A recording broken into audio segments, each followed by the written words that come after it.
I always believe that when love fades, it happens gradually, like a slow, inevitable tide pulling away from the shore. But when my wife, Lisbeth, walked out the door that night, leaving me alone in the house we had built together, I realized that sometimes love doesn't fade. Sometimes it shatters in an instant. It started with a single text. I was sitting at the dining table, staring at the plate of steak and mashed potatoes I had prepared, her favorite. The clock on the wall ticked past 8 p.m. She was supposed to be home by 7. I picked up my phone and opened our last conversation. Me, hey, where are you? Lisbeth, going to a party. Me, what party? Lisbeth, my ex is hosting. Thought I'd drop by. My heart sank. My fingers trembled as I read the words again. My ex is hosting. Thought I'd drop by. It wasn't just where she was going. It was how she said it. Carelessly. Like it was no big deal. Like it wouldn't cut me to the bone. For months, things had been tense between us. She had become distant, dismissive. I had tried to reach out, tried to talk, tried to fix whatever was broken between us. But every conversation ended in an argument, and every argument ended with her rolling her eyes and walking away. And now she was at his house. I stared at the screen, my stomach churning. I could feel my pulse pounding in my ears, my hands tightening into fists. I wasn't the kind of guy who made a scene, who showed up at places uninvited. But sitting there, in that empty house, I felt something inside me snap. I needed to see for myself. Grabbing my keys, I walked out to my car and drove. My mind raced with a million questions. Was she doing this to hurt me? Was she trying to make a point? Had she already crossed the line? The address wasn't unfamiliar. I had been there once, years ago, back when she and I had first started dating. Her ex, Donovan, had been nothing but a shadow in our relationship back then. She had told me it was over, that he was a mistake, that I was the man she wanted to build a life with. But now, here she was, back in his world, back in his orbit. As I pulled up outside his house, I saw cars lining the street, music thumping from inside.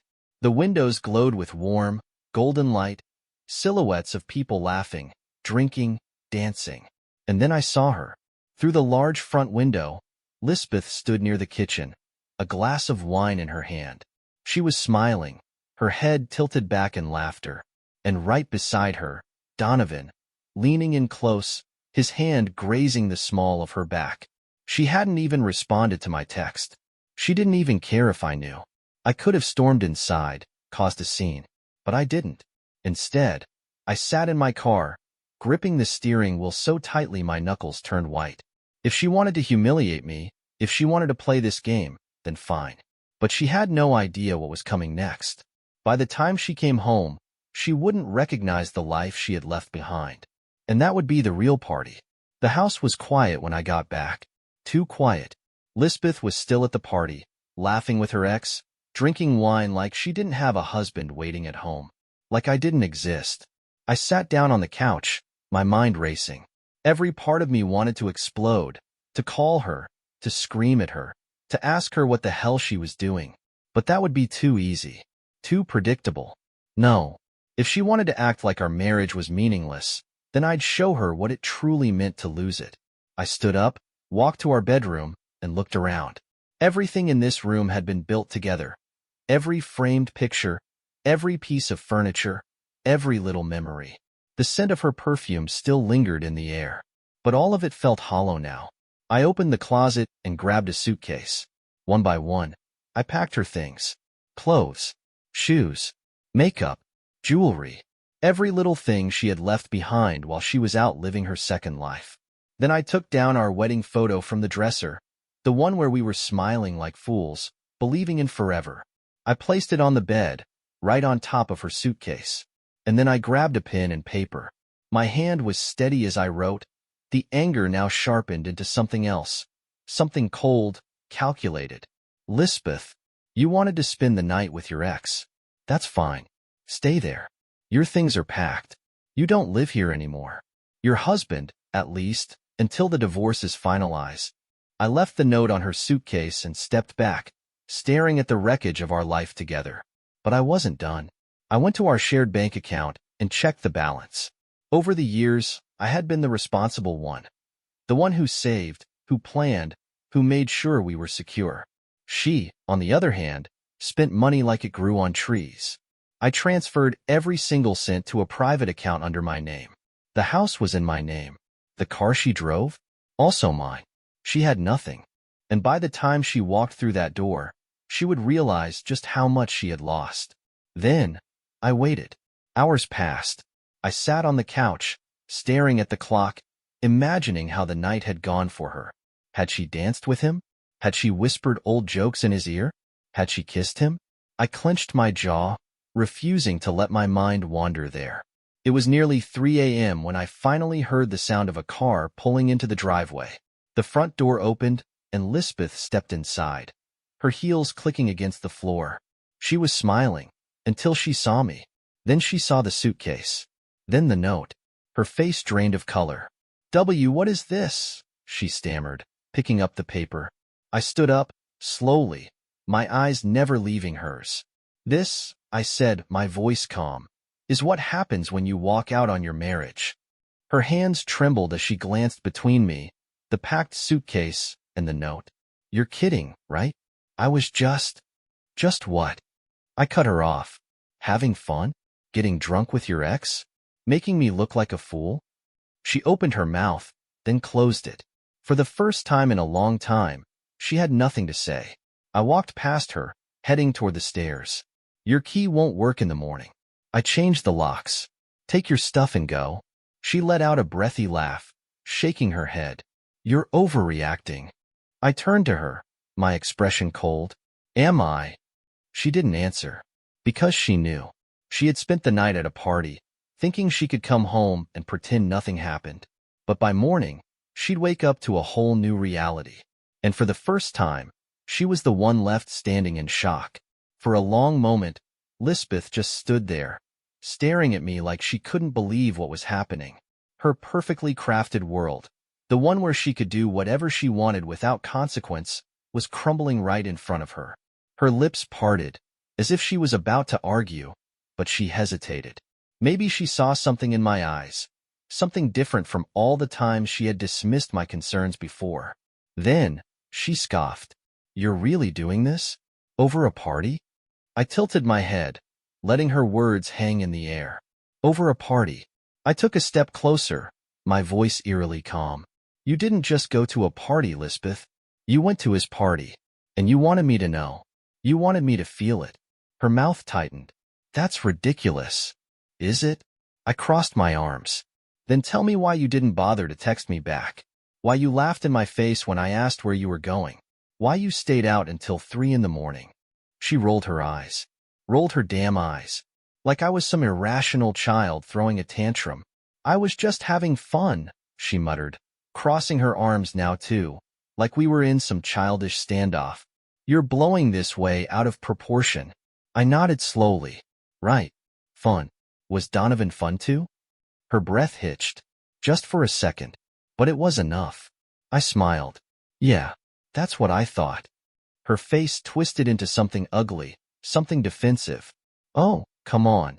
You're acting like I cheated on you or something." I let out a slow breath, shaking my head. "That's the thing, Lisbeth. You don't even see it. You don't see how you've been tearing this marriage apart for months. And you sure as hell don't see how I'm done playing your little games." She gave a dry laugh, but I saw the panic creeping into her expression. "You're not serious. You're not actually throwing me out over this." I pointed at the suitcase. "Already did." Her eyes darted toward the stairs, toward our bedroom, like she was still expecting this to blow over. "I don't have anywhere to go," she said finally, her voice quieter now. I shrugged. "Should have thought of that before you spent the night with your ex." She exhaled sharply, rubbing her temples, like I was the problem here. Like I was being the unreasonable one. "God, I can't believe this. You're being so dramatic." "Dramatic?" I let out a low chuckle, running a hand through my hair. "You want dramatic, Lisbeth? Fine." I grabbed my phone, tapped on my gallery, and turned the screen toward her. Her face went white, because staring back at her was a picture of her and Donovan, taken through the very same front window I had been watching from earlier that night. Her standing close, him whispering something in her ear. her smiling, leaning into him, her hand on his chest. I had snapped it when I was sitting in my car outside. I didn't even know why I had done it at the time. Maybe I just needed proof for myself. Proof that I wasn't crazy, that I wasn't imagining how far gone she really was. Now, it was her turn to feel that sinking feeling in her gut. She swallowed hard, staring at the screen. It's not what it looks like. I gave her a cold smile. Isn't it? Her hands clenched into fists at her sides. You were spying on me? I scoffed. Oh, that's rich. You humiliate me, and I'm the bad guy for catching you in the act? She let out a shaky breath, trying to find something, anything, to say that would flip this back in her favor. But there was no coming back from this. Her voice was barely above a whisper now. You don't mean it. You don't actually want me to leave. I walked past her, opening the front door. The cold night air rushed in. Take your stuff, Lisbeth. She didn't move. So I reached into my pocket, pulled out her key, and dropped it on the floor at her feet. Then I stepped back and stared at her, waiting for her to pick up her suitcase, waiting for her to realize that, for once, she wasn't in control, waiting for her to understand. She opened her mouth one last time, but no words came out, because she knew. She had finally lost me. And when she stepped out that door, she wasn't just leaving the house. She was leaving the life she thought would always be waiting for her. The door clicked shut behind her. For the first time in years, I stood in my own home and felt something I hadn't in a long time. Peace. No tension, no second-guessing myself, no more waiting for the next fight, the next excuse, the next moment of watching her slip further away while pretending everything was fine. It was over. I took a deep breath, running a hand over my face. The silence was deafening, but it was a good kind of quiet, the kind that told me I had made the right decision. Then, I heard the knock. Slow, hesitant. I ignored it. Another knock, louder this time. I walked to the door, but I didn't open it. Instead, I leaned against the frame and closed my eyes, waiting. Then came the voice. Isaac, please. I let out a slow breath. I could picture her standing there, suitcase in hand, eyes desperate. The same woman who had laughed in my face a few hours ago was now standing outside, begging. She knocked again, her voice cracking. Just let me in. Let's talk. I finally spoke, keeping my voice even. Talk about what, Lisbeth? A pause. I made a mistake, she whispered. I laughed, but there was no humor in it. No, you made a choice. I was drunk, she said quickly. I wasn't thinking. It didn't mean anything. There it was, the automatic excuse. The same script cheaters always read from. I shook my head. I don't care, Lisbeth. Silence. Then, softer. You can't just throw me away like this. I leaned my forehead against the door, closing my eyes for a moment. You did that yourself. For a moment, I thought she'd keep pushing, that she'd try another angle, another lie, anything to get back inside. But then I heard it, the sound of her suitcase wheels dragging across the pavement. She was leaving, and I let her go. I didn't sleep that night. I thought I would. I thought I'd finally get the best rest I'd had in years, but my mind wouldn't shut off. I kept replaying everything, every argument, every dismissive glance, every time she had made me feel like I was the problem, like I was the one being paranoid, overreacting, jealous. But I wasn't crazy. I had trusted my gut, and it had been right. By morning, my phone was flooded with texts from her. Lisbeth, we need to talk. Please. Just let me explain. Lisbeth, it wasn't what you think. I swear. Lisbeth, where am I supposed to go, Isaac? I don't have anywhere else. That last text hit differently. She was homeless. And as much as I wanted to feel sorry for her, I couldn't. Because this wasn't some accident. This wasn't a misunderstanding. She chose this.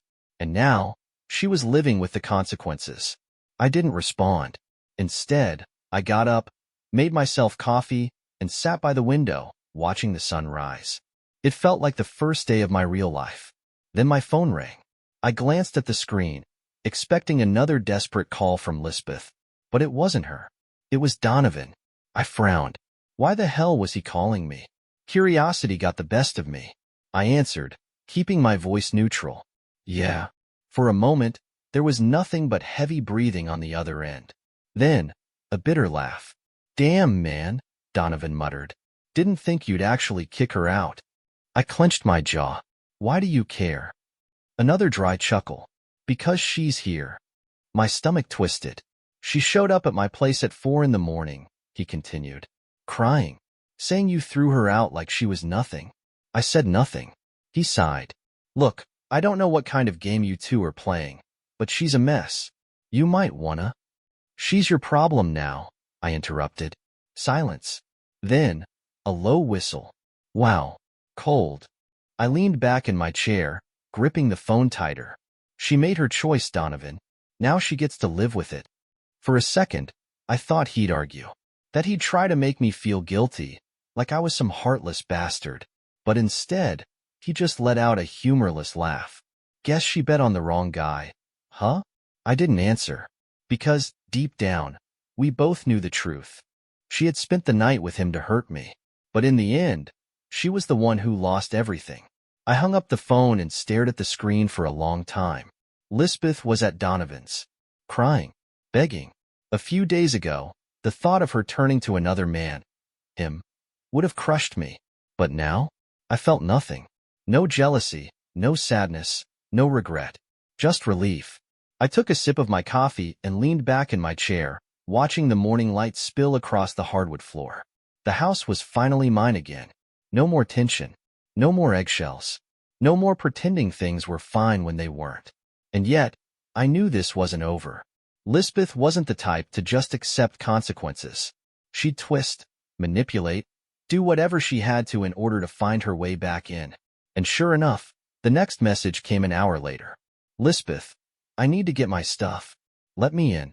I stared at the text for a moment before replying. Me? Your stuff is already outside. A few minutes passed. Then, Lisbeth, are you serious? You really put my things out like I'm some stranger? I didn't reply. And then, the knock came. I opened the door to find her standing there, arms crossed, eyes swollen from crying. She wasn't wearing last night's party outfit anymore. She had changed into sweatpants and a hoodie, probably one of Donovan's. Funny, just last night, she thought she was in control, that she could do whatever she wanted and I'd just take it. Now, she was standing on my porch, looking lost. I stepped aside, motioning to the suitcase and bags I had left next to the door. Take them. She hesitated. Isaac, come on. Don't do this. I leaned against the doorframe, crossing my arms. Do what? Give you exactly what you wanted? Freedom? Her lips parted, but no words came out. I nodded toward the suitcase. You should probably hurry. The neighbors might start wondering why my ex-wife is standing outside my house looking miserable. Her eyes flickered. Ex-wife. She swallowed hard. You're really divorcing me? I raised a brow. You slept at your ex's house, Lisbeth. What did you think was going to happen? I take you back? Kiss you and pretend everything's fine? Her nostrils flared. I didn't sleep with him. I laughed. A real, genuine laugh. You keep telling yourself that. Her face twisted with frustration. I made a mistake, okay? I was angry. You and I have been fighting for months, and I wanted to feel like I still mattered to someone. I tilted my head. So your solution was to run back to Donovan? The same guy who cheated on you? She flinched. Yeah, I remembered that little detail. Back when we started dating, she had told me all about how Donovan had slept with someone else while they were together. How heartbroken she was. How she swore she'd never let a man treat her that way again. And yet, here we were. You don't get to play the victim, Lisbeth, I continued. Not this time. You made your choice. Now deal with it. She let out a frustrated breath. You don't just throw away 5 years of marriage over one night. I shrugged. You threw it away first. She clenched her jaw, her hands shaking. I loved you. I sighed, shaking my head. No, Lisbeth. You loved the idea of me. The stability. The safety. But if you actually loved me, you wouldn't have walked out that door last night. She blinked rapidly, fighting back tears. For a moment, I thought she'd keep arguing, that she'd try one last time to weasel her way back in. But instead, she did something I didn't expect. She bent down, grabbed her suitcase, and turned without another word. I watched as she walked down the driveway, her figure getting smaller and smaller until she disappeared down the street. I didn't feel anger. I didn't feel sadness. I just felt free. The moment Lisbeth disappeared down the street, I exhaled a breath I didn't even realize I had been holding. It was over. Really over. No more games. No more fights. No more of her making me feel like I wasn't enough. I stepped back inside, shutting the door behind me, and for the first time in years, the house didn't feel suffocating. It wasn't filled with tension, unspoken resentment, or the quiet dread of waiting for another argument. It was mine. I poured myself another cup of coffee, letting the warmth settle in my chest as I stared at my phone. The texts from Lisbeth were still there. The last one unread. Lisbeth, you'll regret this. I smirked. No, I really wouldn't. I had wasted too much time on a woman who had already checked out of our marriage long before last night. All I had done was finally catch up to what she had been showing me for months. I deleted the thread. Then, I did something I should have done a long time ago. I blocked her number. The next few days were quiet. Almost too quiet. I didn't hear from Lisbeth. No calls. No texts. No dramatic attempts to show up at my house unannounced. It was like she had just disappeared. Part of me thought she had finally accepted it, that she was moving on. But I knew her too well. Lisbeth wasn't the type to just walk away without a fight. And I was right. It was Saturday morning when the first sign of trouble arrived. I had just finished my second cup of coffee when I heard the knock at my door. It wasn't hesitant like before. It was firm, demanding. I sighed, already knowing who it was. When I opened the door, my suspicions were confirmed. Lisbeth stood there, arms crossed, but she wasn't alone. Next to her, with that same smug smirk he always had, was Donovan. I raised a brow, leaning against the doorframe. Wow, didn't expect a couple's visit. Are you guys here to invite me to your wedding? Lisbeth's eyes flashed with something. Guilt? Anger? A mix of both? Donovan just laughed, shaking his head. Damn, Isaac. No wonder she left you. You've got no chill. I clenched my jaw but didn't rise to the bait. That's what he wanted. Lisbeth let out a dramatic sigh. I just came to get the rest of my things. I nodded toward the bag she had already taken. You already got them. There's more, she said, crossing her arms. My jewelry, my documents, some clothes I left in the laundry. I stared at her. You mean the jewelry I bought you? Yeah, not happening. She scoffed. Are you serious? That stuff belongs to me. I shrugged. Sue me. Donovan stepped forward, tilting his head. You really want to be that guy, man? I met his gaze, letting my voice drop. And what guy would that be, Donovan? The one who doesn't let his cheating wife waltz back in and take whatever she wants. He smirked. Nah. The guy who's still bitter his girl chose someone else. I laughed. Actually laughed. Lisbeth shifted uncomfortably. She knew. She knew Donovan was just here to stir the pot, to act like he had somehow won in this situation. I shook my head.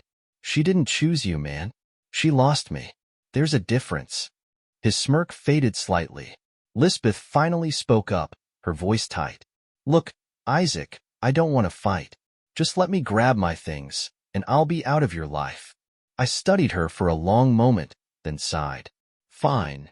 I stepped back, letting her in. Donovan made a move to follow, but I held up a hand. Not you. You wait outside. He rolled his eyes but leaned against the porch railing, arms crossed. Lisbeth walked past me, her presence feeling foreign now, like she was just a guest in a place she used to call home. She disappeared upstairs, and I leaned against the wall, watching the door, waiting. And that's when I heard it. The sound of drawers opening, of things shifting, of something metallic clicking. I frowned. What the hell was she doing?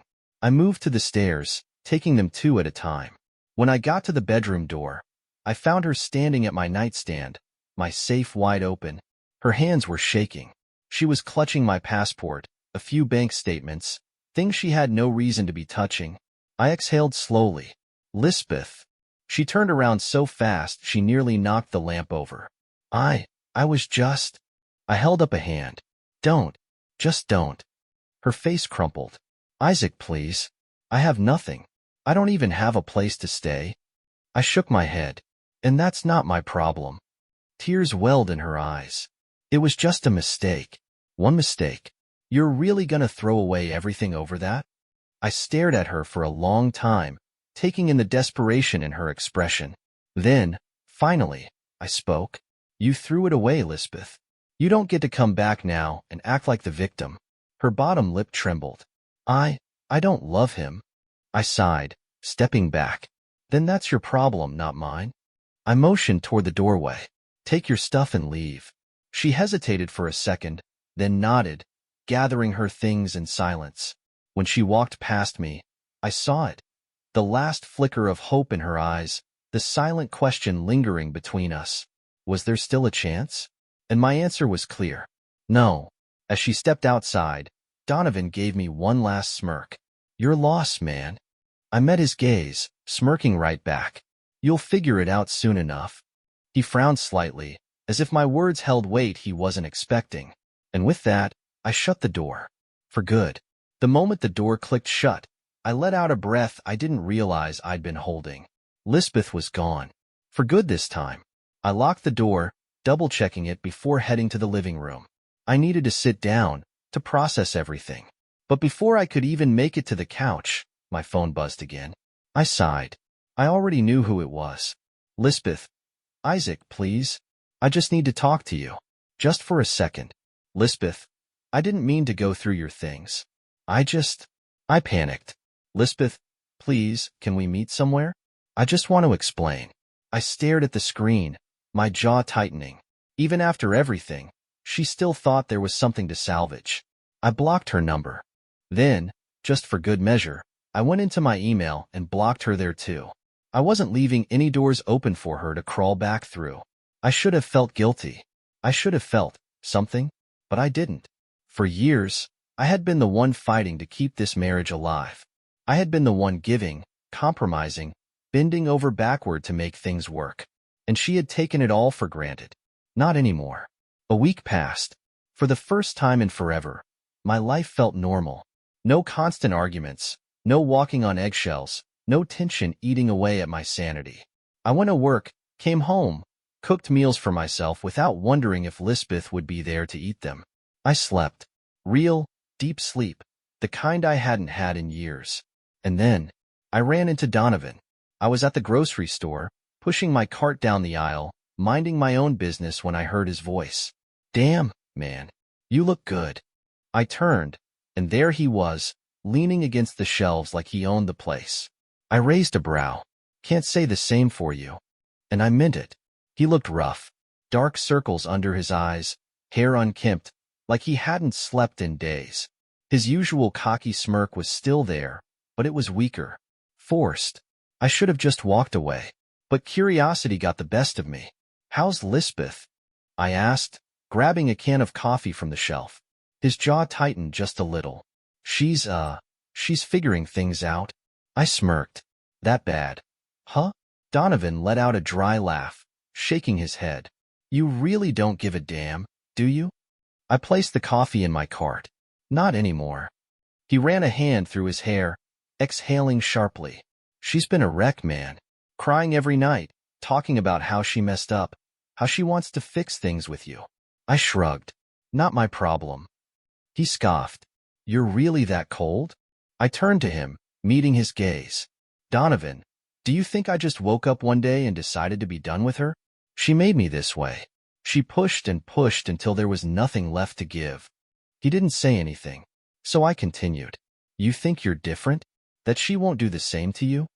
I shook my head. Give it time. She'll get bored. She always does. His smirk faltered. Just for a second. That's when I knew. She was already doing it to him. I stepped closer, lowering my voice. Let me guess. She's been distant. Secretive. Her phone's always in her hand, but she never lets you see the screen. And when you ask her what's wrong, she says it's nothing or blames you. His Adam's apple bobbed. Bingo. I gave him a pat on the shoulder. Good luck, man. Then I walked away, and I didn't look back. That night, I poured myself a glass of whiskey and sat on my back porch, staring up at the sky. For years, I thought losing Lisbeth would be the worst thing to ever happen to me. Turns out, it was the best. And she was about to learn the hard way that not every man was willing to be played for a fool. The night air was crisp as I sat on my back porch, whiskey glass in hand, letting everything sink in. I had spent years in a marriage that felt like a slow death, giving, compromising, holding on to a woman who had stopped seeing me as her partner long before she walked out that door. And now, I was free. No more second-guessing myself. No more waking up every day wondering if I was enough. No more chasing after someone who had already moved on in her heart. It was a strange feeling, realizing that the life I thought I wanted was never really mine to begin with.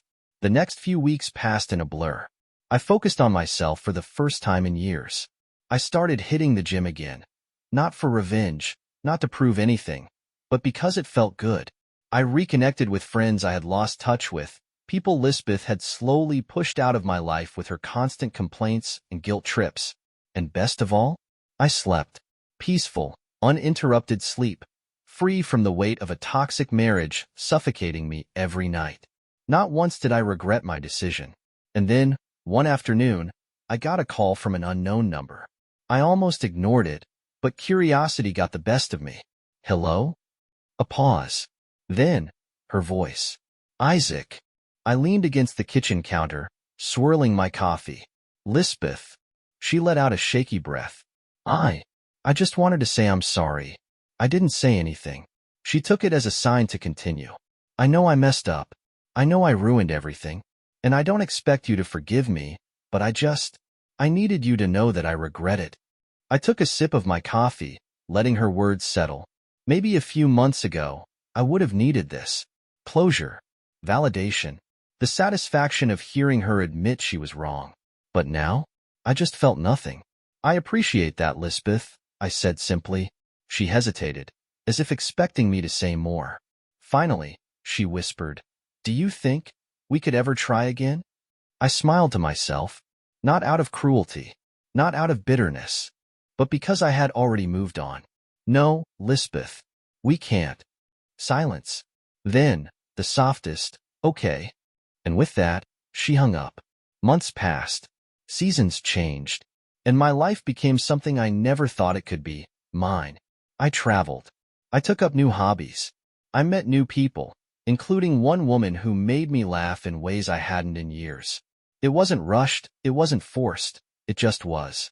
And for the first time in a long time, I wasn't looking back. Lisbeth had been a chapter in my life, but I was finally ready for the rest of the book.